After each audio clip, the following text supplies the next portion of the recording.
Cipher case کے اندر ضمانت کی درخواست، مقدمے کو اخراج کی درخواست اور ٹرائل کو روکنے کی درخواست خارج کر دی گئی ہے،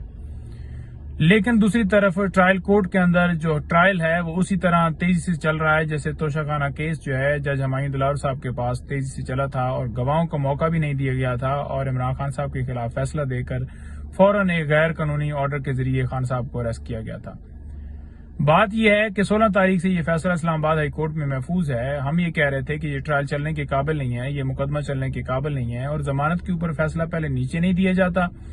جج صاحب چھٹی پر ہیں، پراسیکیوٹر اویلیبل نہیں ہے، اور اسی طرح اسلام آباد ہائی کورٹ میں بھی یہی بہانے بنائے جاتے ہیں اور مقدمے کو ایڈجرن کیا جاتا ہے۔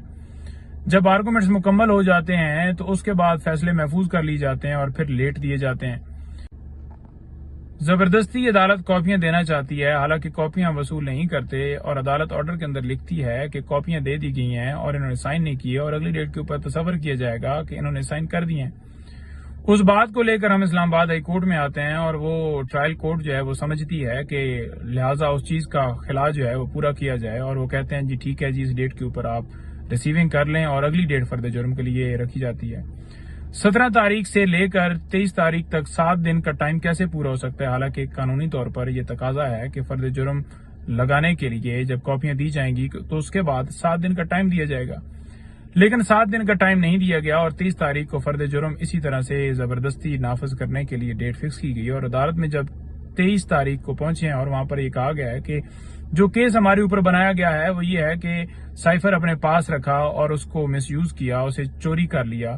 تو سائفر کو ریکارڈ کے اوپر ہونا چاہیے تھا کیونکہ آپ نے تو برآمد کرنا ہے۔ جب سائفر ریکارڈ کے اوپر نہیں ہے، منٹس آف میٹنگ موجود نہیں ہے، تو پھر ٹرائل جو ہے وہ کیسے آگے فرد جرم لگ سکتا ہے؟ اور یہ بھی ان سے صدا کی گئی کہ تمام کاپیاں جو ہیں وہ دی جائیں، ایکیوز جو ہیں وہ وصول کریں، اور اس کے بعد وہ پڑھیں گے، اس کے بعد جو ہے ساری چیزیں جو ہیں ان کو پتہ چلیں گی کہ میرے اوپر یہ فرد جرم لگایا جائے گا، اور اتنی کیا جلدی ہے، ٹائم دیا جائے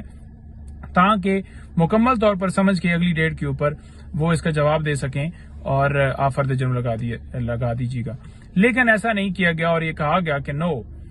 فرد جرم جو ہے آج ہی آپ پہ لگایا جائے گا، اور زبردستی لگا دی گیا۔ مختلف درخواستیں دی جاتی ہیں، 265D 265C ایڈجرنمنٹ کی، کوئی درخواست قبول نہیں کی جاتی، تمام درخواستیں واپس کر دی جاتی ہیں۔ پھر اس کے بعد جو ڈیٹ رکھی جاتی ہے وہ رکھی جاتی ہے کہ گواہوں کو طلب کیا جا رہا ہے 27 کو۔ آج 5 گواہ جو ہیں وہاں پر گواہی دینے کے لیے پہنچے۔ جتنے گواہ پیش کر لیے جائیں ان کی کوئی ویلیو نہیں ہے، کیونکہ کیس بالکل بوگس ہے، جھوٹا ہے، اور گواہ جو ہیں زبردستی سے جن کی بھی سٹیٹمنٹ دلوائی جا رہی ہیں ان کی کوئی ویلیو نہیں ہے۔ جو ضمانت خارج ہوئی اور اس کے ساتھ ساتھ مقدمے کے اخراج کی درخواست خارج ہوئی، ہم اس کو چیلنج کرنے جا رہے ہیں، اور انشاءاللہ ہمیں پوری امید ہے کہ اپر فورم ہمیں جو ہے اس کے اوپر سنے گا اور میرٹ کے اوپر کیس ڈیسائیڈ کیا جائے گا۔ ابھی تک کا معاملہ یہ ہے کہ عمران خان صاحب کو کسی طرح سے انصاف نہیں دیا جا رہا، اور دوسری طرف اگر دیکھا جائے تو 420 سیکنڈ کے اندر ضمانت دے دی جاتی ہے۔ Thank you.